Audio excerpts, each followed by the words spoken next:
학생 여러분 안녕하십니까? 장일입니다. 오늘은 대중문화와 영화비평 제 7번째 시간인데요. 지난 시간에는 우리가 작가주의, 장르, 그리고 영화 언어 등에 대해서 살펴보았었습니다. 지난 시간에도 잠깐 언급이 되었었는데요. 이번 시간에는 구조주의, 서사학, 기호학 등에 대해서 자세히 공부해 보도록 하겠습니다.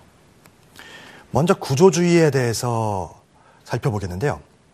롤랑 바르트라는 학자는 구조주의에 대해서 이렇게 말했습니다. 구조주의는 이 세계의 모든 것이 언어 활동과 기호체계의 법칙으로 이루어진 상징으로 가득 차 있음을 알려주고자 하는 일종의 방법이다. 구조주의의 세계에서는 모두 한결같이 언어학을 학문적 방법의 공통 분모로 갖게 된다. 이 말에서 알 수 있는 바와 같이 구조주의라는 학문, 그리고 기호학, 서사학이라는 학문은 이 언어학에 그 기반을 두고 있다고 할 수 있겠습니다. 그러니까 구조주의는 문화와 대중문화를 인간의 현실적이고도 실천적인 행위로 간주하는 것이 아니라 언어 활동을 위시한 이 제반 상징체계 속에서 문화를 이해하는 방법론적인 접근이라고 할 수 있겠습니다. 그러니까 구조주의는 그 탄생 시기부터 언어학을 그 기반으로 할 수밖에 없었던 것인데요. 그렇다면 이 언어학의 기반을 둔 구조주의 혹은 기호학 혹은 서사학의 기본 원리들에 대해서 잠시 살펴보도록 하겠습니다.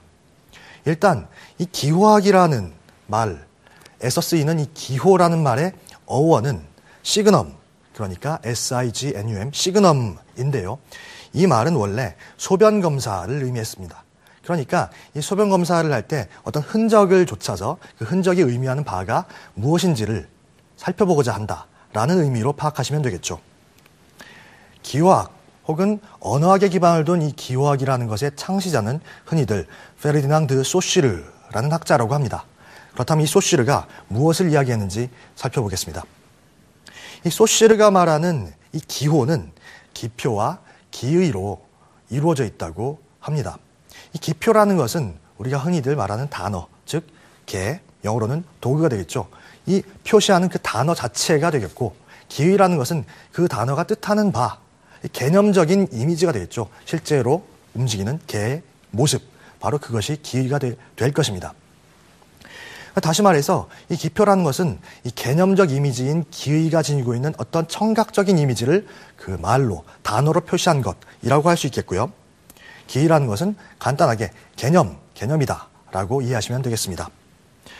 이는 곧 이 개라는 기표와 개가 가지고 있는 그 의미, 기의를 이 아주 자의적으로 연결시킴으로써 이 기호라는 것이 탄생하게 된다는 말인데요. 이 기표와 기의의 관계에 있어서 주의해야 할 점은 개라는 단어, 즉 기표와 그 기의의 연결 관계가 아주 인위적으로 만들어진 자의적 관계다 라는 점과 더불어서 개라는 청각 이미지가 가지는 그런 표시물, 표시체로서의 개라는 단어는 그 실제 개념이 가지고 있는 개념적 이미지와는 분명 다른 것이다 라는 사실일 것입니다. 그렇다면 이 기호, 기표와 기의의 관계를 아주 구체적으로 살펴봄으로써 한 문장, 한 텍스트 혹은 한 문화 현상의 구조를 우리가 접근할 수 있게 되는 것이겠는데요. 다시 말씀드리지만 이 기표와 기의 연결은 지극히도 자의적인 것이라고 할 수 있겠습니다. 언어와 마찬가지로 우리가 흔히 살아가면서 형성되는 관습, 문화, 사회활동 이 모든 것이 인위적인 규칙, 우리가 만들어낸 규칙과 체계 속에서 이루어진다라는 것으로 확대 해석할 수 있겠는데요.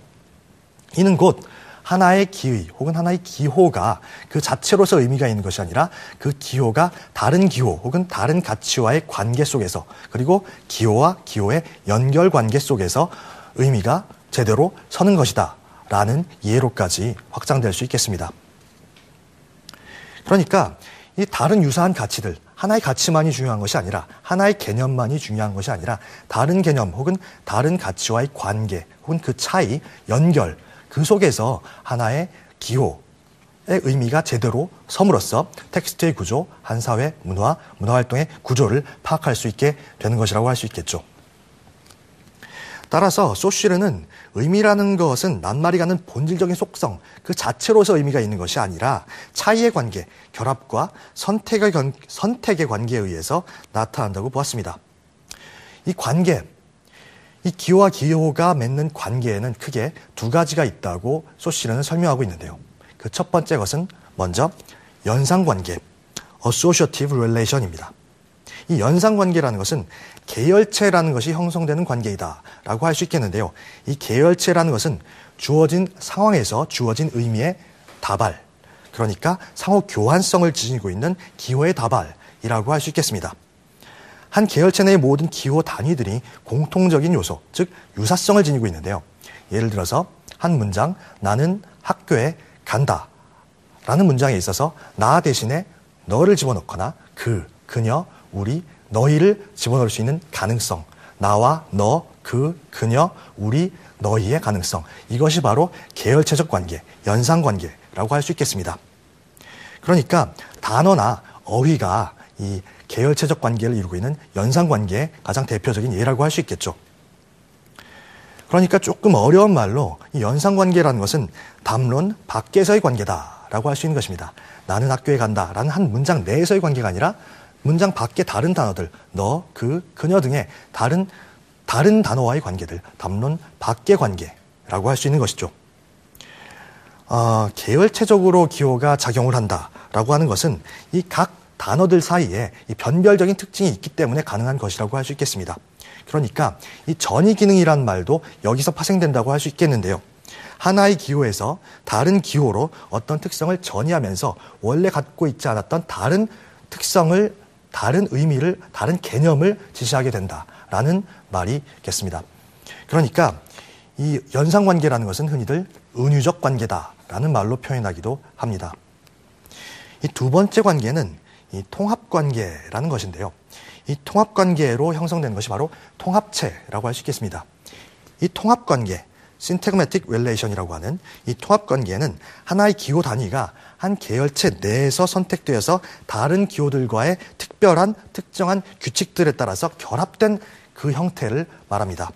그러니까 나는 학교에 간다라는 그 문장 자체, 나와 학교 그리고 간다라는 것이 연결되어 있는 이 관계 자체를 말하는 것이겠죠.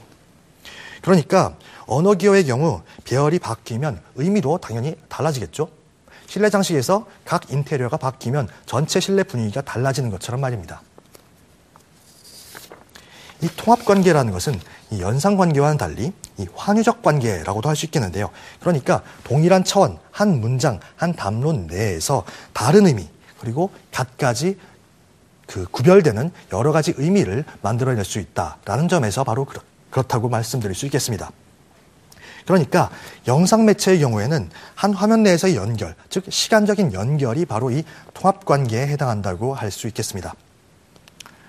그렇다면 다음으로 이 소쉬르 언어학 혹은 소쉬르 기호학의 기본이라고 할 수 있는 랑그와 파롤의 개념에 대해서 살펴보도록 하겠습니다.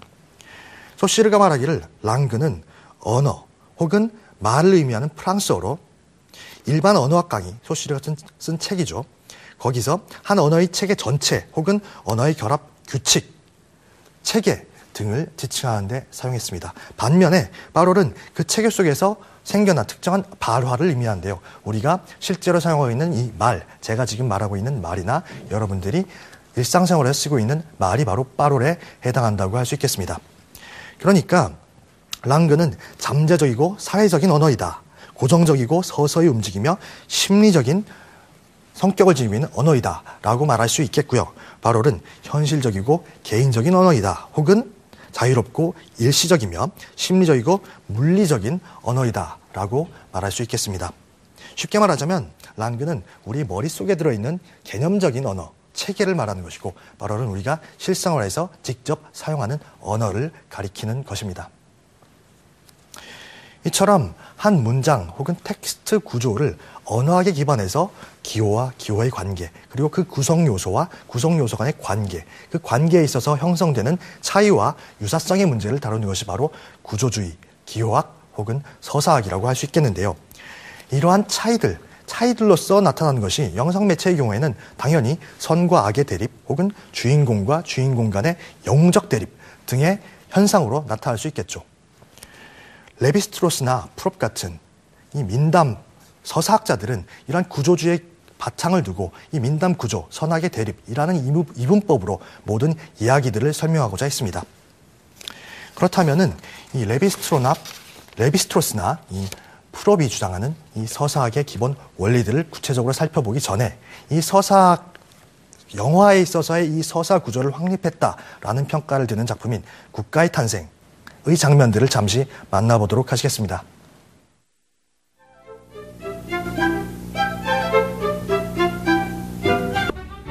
남북의 대립 이전부터 친교를 갖고 있던 북과 남의 훌륭한 두 백인 가문인 스톤맨가와 카메론가의 가족들이 남북 전쟁을 전후로에 겪게 되는 사랑과 갈등, 치열한 삶과 죽음의 고개, 그리고 이들의 정치적 대립과 의식의 변화 과정을 당시의 역사적인 사실을 바탕으로 하여 사실적으로 촬영됐다.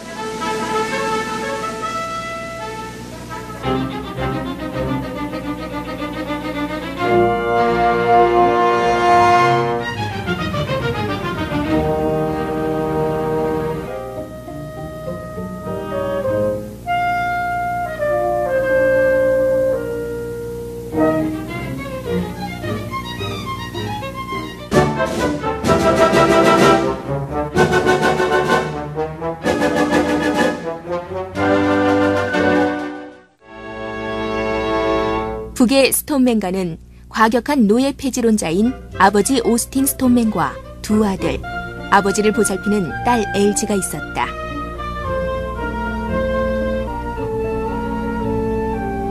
카메론의 두 아들이 남부의 피에두몽에 있는 스톤맨가를 방문한다. 카메론가의 맏아들인 벤은 친구인 스톤맨이 갖고 있던 동생 엘지의 사진을 보고 한눈에 반한다.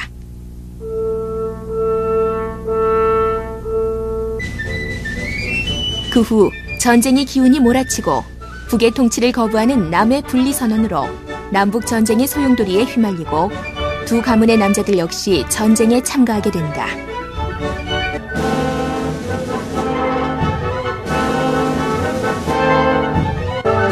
이 년 반의 치열한 전투 끝에 남부는 항복을 하고 링컨은 남부의 온건 정책을 쓴다.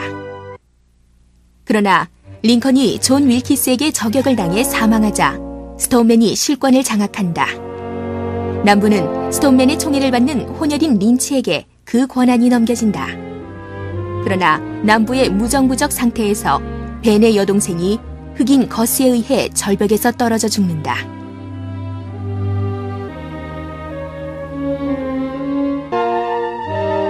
분노한 백인 암살단은 대학살을 예고한다. 결국 흑인 군대와의 전투 끝에 스톤맨과 딸 엘지 그리고 카메론 가족들이 벤에 의해 구출된다. 이 화면을 통해서 살펴보신 것처럼 이 국가의 탄생이라는 영화 속에는 선과 악의 대립, 영웅과 그를 도와주는 조력자, 영웅을 괴롭히는 악당 등의 각 구성 요소 간의 관계가 아주 명확하게 드러나 있다고 할 수 있겠습니다.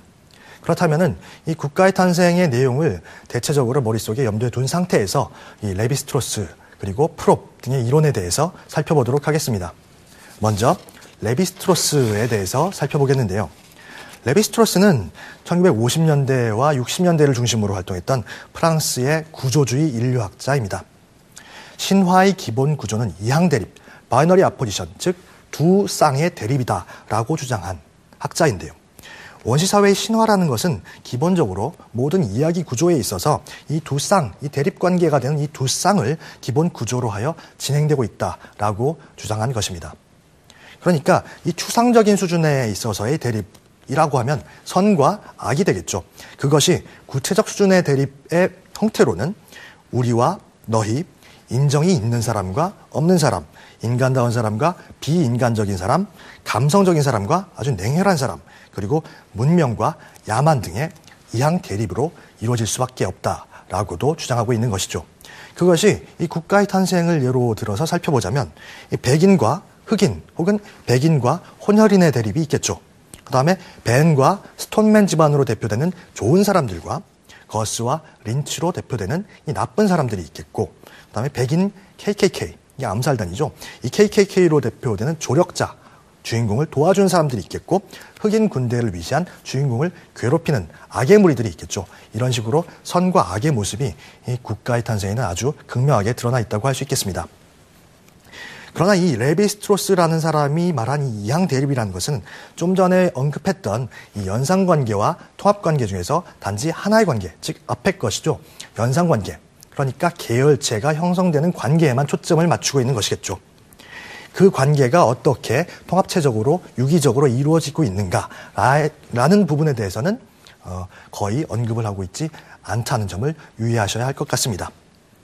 그렇다면 이 서사연구, 흐름적 접근이라고 하는 이 통합처직 관계의 접근을 시도한 사람은 바로 프롭, 러시아의 민담 연구가인 프롭이라고 할 수 있겠는데요. 이 사람이 과연 무엇을 말했는지 살펴보도록 하겠습니다.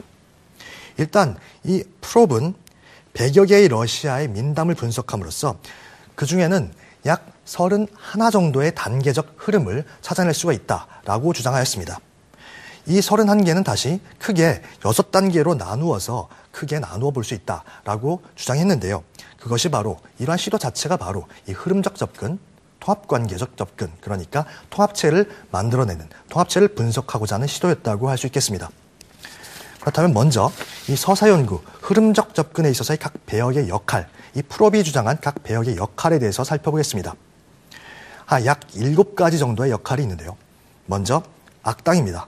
이 악당은 평화를 침범하면서 영웅과 대립하는 존재겠죠. 국가의 탄생이라는 영화에서는 거스와 린치가 바로 이 악당의 역할을 하고 있다고 할 수 있겠습니다. 두 번째는 증여자입니다. 영웅에게 초능력이나 무기, 기술 등을 제공해주는, 증여해주는 사람을 말하겠죠. 그리고 세 번째는 조력자인데요. 조력자는 위기에 처한 영웅을 구해주는 역할을 담당하고 있습니다. 국가의 탄생이라는 영화에서는 백인 암살단, 즉 KKK가 바로 이러한 역할을 담당하고 있습니다. 네 번째는 공주와 아버지인데요. 공주는 주인공과 악당이 모두 차지하려는 대상이 되겠고 결국 공주는 악당보다는 영웅에게 주어지게 되며 아버지는 이를 허락하는 존재로서 그려지게 됩니다. 국가의 탄생에서는 LG와 오스틴 스톤맨, 이 두 부녀 관계가 바로 이 공주와 아버지의 역할을 담당하고 있다고 할 수 있겠습니다. 다섯 번째는 파견자인데요. 영웅에게 임무를 부여하고 파견하는 역할을 합니다. 이 파견자는 그 특정 인물의 형태로 드러날 수도 있지만 어떠한 상황 혹은 시대적인 분위기 등의 인물 외적인 요소가 바로 이 파견자의 역할을 담당할 수도 있다는 점을 기억하면 좋겠습니다. 여섯 번째는 영웅입니다. 바로 주인공이 되겠죠. 주어진 임무를 수행하기 위해서 악당과 싸우고 결국은 공주를 차지하게 되는 역할입니다. 국가의 탄생에서는 바로 벤이라는 인물이 이 역할을 담당하고 있겠죠. 마지막으로 7번째는 가짜 영웅이 되겠는데요. 실제로 영웅 행세를 하는 듯 보이지만 사실 결국엔 가짜임이 드러나고 결과적으로 처벌을 받게 되는 역할입니다. 국가의 탄생에서는 린치가 이 가짜 영웅과 유사한 역할을 담당하고 있다고 보시면 되겠습니다. 다음으로 이러한 7가지 정도의 커다란 그 구성 요소들, 이러한 각 인물들이 이루어내는 흐름, 그 단계, 프롭이 말한 6가지 단계에 대해서 짚어보도록 하겠습니다. 먼저 첫 번째는 준비 단계입니다. 이 준비 단계에서는 한 가족이 평화롭게 살고 있습니다. 그러니까 악의 무리들이 평화를 위협하려고 준비하는, 그것이 아직 현실적으로 겉으로는 드러나지 않은 상태를 말하는 것이겠죠. 두 번째로는 복잡화 단계입니다. 이 복잡화 단계에서는 결국 악의 무리가 그 평화롭게 살고 있던 가족을 침범하게 됩니다. 그래서 가족은 피해를 당하게 되고 이에 대해 복수를 하려는 그런 의지가 생기기 시작합니다. 세 번째 단계는 이주 단계인데요. 이 복수를 하려는 의지가 생기긴 했지만은 그것을 현실적으로 구현해낼 영웅이 아직은 없는 상태이죠. 따라서 가족은 고향을 떠날 수밖에 없고 복수를 위한 준비를 고향을 떠난 상태에서 할 수밖에 없는 그런 상황이 마련되고 따라서 그 준비 과정, 기술을 습득한다거나 이 조력자를 만난다는 그 과정 모두가 바로 이 이주 단계에 해당한다고 할 수 있겠습니다. 네 번째는 투쟁 단계인데요. 이야기의 주인공, 즉 영웅이 악의 무리를 만나서 싸우게 됩니다. 결국 악의 무리는 물리쳐지게 되고 애초에 존재하던 평화는 다시 가족에게로 되돌아오게 됩니다. 다섯 번째는 귀향 단계가 되겠죠. 이 귀향 단계에서는 영웅과 가족이 고향으로 되돌아옵니다. 그 고향에는 그러나 아직까지 가짜 영웅들이 존재합니다. 이 가짜 영웅들이 존재하기 때문에 아직까지 갈등이 완전히 해결된 것은 아니겠죠. 그러나 결국 세상은 영웅을 알아보게 되고 진정한 평화가 찾아오게 됩니다. 마지막으로 6번째 단계가 인식 단계인데요. 영웅이 세상으로부터 아주 커다란 인정을 받게 되는 것이죠. 악의 무리와 가짜 영웅들은 완전한 처벌을 받게 되고 사람들은 평화의 소중함을 인식하면서 영웅은 승격된 아주 높은 지위에 오르게 되고 그리고 공주와 아버지로부터 허락을 받게 됩니다. 이러한 6가지 단계를 염두에 두시면 이 국가의 탄생이라는 영화뿐만이 아니라 우리가 흔히 접할 수 있는 영웅담, 반지의 제왕이나 스타워즈를 비롯한 이 서사극, 대서사 영화들에서도 이러한 관계들, 인물들 간의 관계와 이러한 단계적 접근을 쉽게 발견할 수 있을 것 같습니다. 이 소시르로부터 시작된 이 기호학 혹은 언어학적 전통이 레비스트로스와 프롭을 거치면서 완벽하게 서사 구조를 분석할 수 있는 틀로서 자리 잡았다라고 말씀드릴 수 있는 것인데요. 그렇다면 잠시 이 소시르 언어학부터 되짚어 보도록 하겠습니다. 소시르는 기본적으로 기호라는 것은 기표와 기의의 자의적 연결 관계에 의해서 탄생하는 것이라고 했습니다. 그러나 여기서 중요한 것은 기표 그 자체, 기의 그 자체가 아니라 그 기표와 기표의 관계, 혹은 그 기표가 지칭하고 있는 개념과 개념의 관계에 의해서 탄생하는 의미와 가치, 그러니까 결국 차이와 선택과 결정 과정에서 형성되는 의미라고 할 수 있겠습니다. 그것을 바탕으로 해서 레비스트로스라는 사람은 이항대립, 바이너리 어포지션이라는 개념을 통해서 선과 악의 대립관계를 완벽하게 밝혀냈고요. 이것이 계열체적 수준의 분석에 그쳤다면 프롭이라는 사람은 이것을 통합체적 관계, 즉 흐름적 접근을 통해서 이것이 각 구성 요소들이 한 텍스트 안에서 어떻게 다른 구성 요소와 관계를 맺어가면서 이야기를 만들어 가느냐를 밝혀냈습니다. 그 과정에서 대략 7가지 정도의 구성원들, 구성 요소들에 대해서 설명을 드렸고요. 대략 6단계에 걸친 커다란 흐름을 살펴보았습니다. 이러한 흐름 6단계에 걸친 이 흐름 중에서 마지막 단계, 그러니까 뭐라고 말씀드렸죠? 인식 단계에서 가짜 영웅들은 처벌을 받고 영웅은 결국 인정을 받는다. 그리고 사람들은 평화의 소중함을 인식한다라고 말씀을 드렸는데요. 여기서 형성된 평화는 아주 처음에 있었던, 그러니까 악당이, 악의 무리가 쳐들어오기 전에 원래 있었던 평화는 분명 다른 것이겠죠. 이러한 사실을 주장했던 것이 바로 토도로프라는 학자입니다. 이 토도로프 역시 이게 러시아 출신의 민담 연구가 혹은 문학 비평가, 문학 이론가인데요.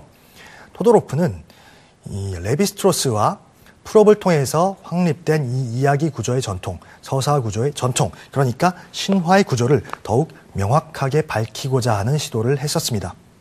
토도로프 주장의 핵심은 주인공에 의해서 혹은 그 조력자들과의 그 공동의 그 노력을 통해서 형성된, 되찾아진 나중에 조화, 안정, 평화는 원래 애초에 있었던 조화나 안정, 평화와는 분명 다른 것이다 라는 것입니다.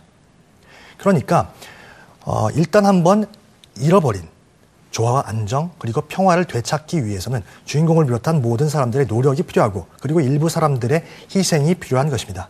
그러한 노력과 희생이 필요하다는 사실을 인식한 상태에서 다시 되돌려진 조화, 안정, 평화라는 것은 그러한 노력이나 희생의 과정 없이 원래 애초에 주어진 것으로만 존재했던 애초에 조화, 안정, 평화와는 분명 질적으로 다른 것이다 라는 것이 바로 토도로프의 주장인 것이죠.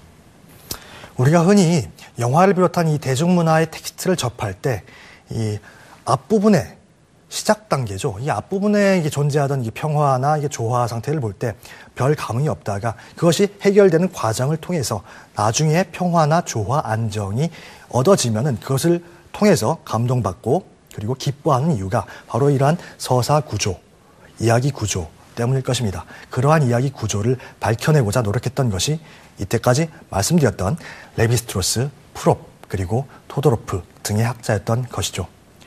이러한 식으로 언어학적인 전통의 바탕을 둔 기호학, 서사학 혹은 구조주의적 전통에 기반하여서 이 대중문화 텍스트를 바라보는 것은 분명 이 문화 연구자들이 주장하는 것처럼 인간 생활의 실천적인 행위로서 직접적인 현실 세계와 관련 속에서 문화 현상을 접근하는 것과는 분명 차이가 있습니다. 이런 언어학적 전통에 바탕을 둔 구조주의, 기화, 그리고 서사학은 다음 시간에 우리가 공부하게 될 이 정신분석학에도 상당한 영향을 끼쳤는데요. 우리가 흔히 알고 있는 이 정신분석학이라는 것은 애초에 프로이트가 주장했던 바 그대로의 정신분석학이 아니라 바로 이러한 언어학적 기반에 바탕을 둔 구조주의, 기화학, 서사학의 영향을 받은 정신분석학이라는 사실에서도 이러한 구조주의의 중요성이 드러난다고 할 수 있겠습니다. 그러니까 그 용어 자체야 그대로 프로이트 시절부터 그대로 사용되고 있습니다만 무의식, 욕망 등의 용어 말이죠.